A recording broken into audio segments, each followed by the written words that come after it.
Friends, welcome to Monday Meditation. And it is, if you don't know, the Monday before Mother's Day. And that sometimes some years has come as kind of a surprise to me. So I hope it's not a surprise to you, but I wanted to help you think about, I don't know if the perfect Mother's Day gift is the right word, but one that I know that she will appreciate, both from personal experience and thinking about my mom. Kind of what got me thinking about this is that, of course, well, some of you know, but my mother passed away in January. And so this is going to be my first Mother's Day without my mom. And I was thinking about how I didn't always do such a great job of celebrating my mom on Mother's Day, especially after I had kids. So if you can give me a thumbs up or a thumbs down for us if you kind of relate to that, of like life got busy with work and kids, and then you didn't always celebrate your mom that well. And then maybe your mom has passed away too. And it's kind of like, oh, okay, I wish I'd done that differently. But one of the struggles I had with my mom as she was in her 80s, she was 83 when she died, was that she didn't want any more stuff. And so she kept telling me, don't give me any more stuff. And that's, and so it was hard to come up with the right gift. She didn't like to go out to eat the way she once used to. And so, I ended up with maybe some earrings, something small, like it wouldn't be big stuff, but I sent her a handmade card. And when I was going through her things after she died, one of the things that I found was how many of my cards that she saved.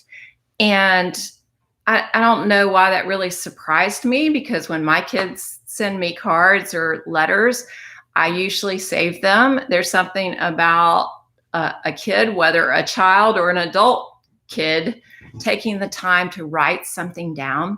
And so that gave me the idea for this month's free resource. So if you're a Living Story subscriber, then you can get the template to write out what I'm going to describe to you. But you can also just listen to this, or just to remind you, this is the video blog version of the written blog that comes out on Tuesdays. So you can either check my website tomorrow, or you can sign up to get that blog emailed to you. There's lots of options for you if you want to do something like this, and if you want this guide.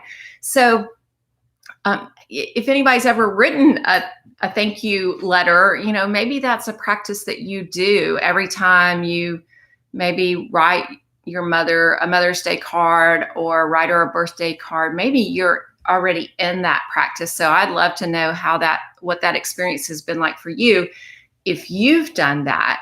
And I know, like, just buying a card and signing your name is easier, right? So can I get a thumbs up for that? But or when you have preschoolers, I remember when we had little ones, they would always do those handprints, I guess for me, but I guess they did that for Grandmother's Day, but just like sending them the child's handprint or whatever, that was easier. It's a little bit harder to say, I'm going to write a thank you letter to my mom. And I always want to acknowledge, around Mother's Day, there are a lot of difficult and painful feelings, either because our mother has passed away, or maybe for some of you, your mother has been gone a long time. Maybe you lived most of your life and Mother's Day was hard for you, or maybe in some cases, I know mothers aren't always very good mothers, and so maybe there's somebody else that you would want to think about, that you would want to write a thank you letter to for mothering you well. So just a reminder and an acknowledgement that sometimes it can be tough, just the whole idea about Mother's Day. But If you would like to think about writing your mother a letter, I want to give you some ideas and help you get started because it is hard. I'm a writer and I am used to staring at the blank page, but I know that it's tough. So, you go to the store and you buy that card, which by the way, the free resource for Living Story subscribers has the prompt for writing this letter and also a card that you can print out. You could just get some cardstock for your computer, and it's a pretty little card that I didn't really create. I found it on Canva and kind of made it our own, but it's pretty and you can print that out. But what I suggest is that you kind of write a rough draft. And here are some prompts to get you going. So one would be tell her something you love about her cooking, her sense of humor, her wits, the way she provided for you and your family. Try to be specific when you think about these things and, just do some brainstorming. Get out a big sheet of paper and do some brainstorming before you start writing. Here's another prompt. Tell her a way she's really helped you.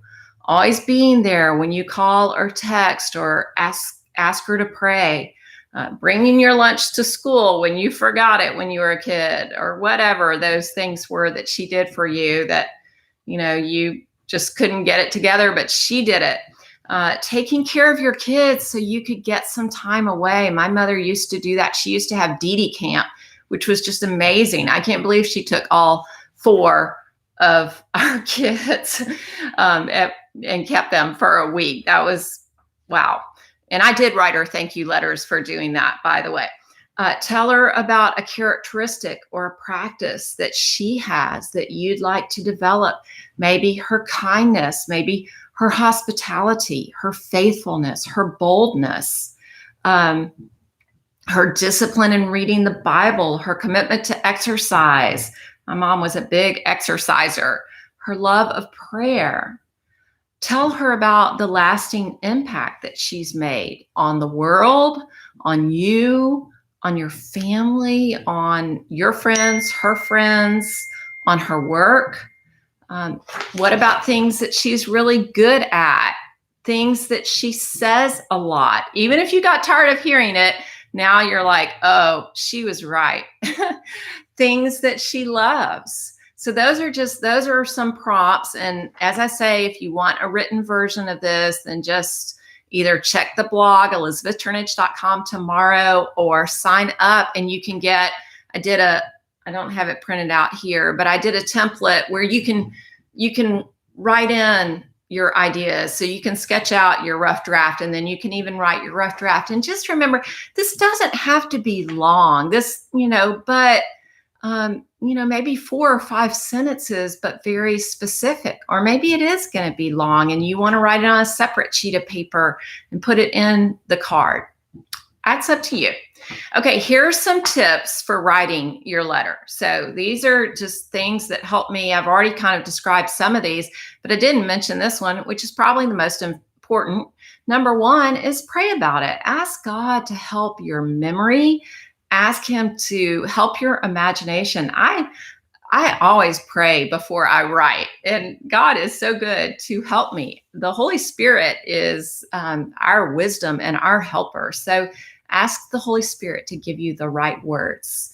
Number 2, I've already mentioned this, brainstorm, but what helps me sometimes is setting a timer. So set a timer for 5 minutes, 10 minutes, 15 minutes, and just write as much as you can. Don't worry about it being right. Just write down a lot while you're brainstorming. If you're stuck, talk to your siblings, talk to your dad, talk to one of your mom's friends to get specific examples. Number 3, again, I already mentioned, write a rough draft, again, setting a timer, and it can be like 10 minutes, 15 minutes. This does not have to be, a long drawn out process. You're not writing a dissertation. So don't make it too hard on yourself. And then, the nice thing about a rough draft is you can always go back, read it aloud after you've written it, because that helps you hear things that you want to say differently. Number 4 is don't worry about having the right grammar or the right, the best words. Your mother will love this. She will love this. She is not going, I hope she's not going to be correcting your grammar. So don't worry about that. Don't get writer's block on that. And number 5 is, do try to be specific. Remember to show rather than tell. An example of that would be like, instead of saying, I loved it when you read books to me when I was a kid, say, I loved how you snuggled up with me on the couch and read the Chronicles of Narnia with me. So that would just be an example of being, more specific. You can actually see that rather than just telling more generally. So that is the idea. And if you think you might do that, then please, leave a comment saying that you think you might do that. Welcome. I'm glad you joined. So I hope that if you got here late, please watch back and please share this with your friends if you know somebody who's looking for that perfect idea.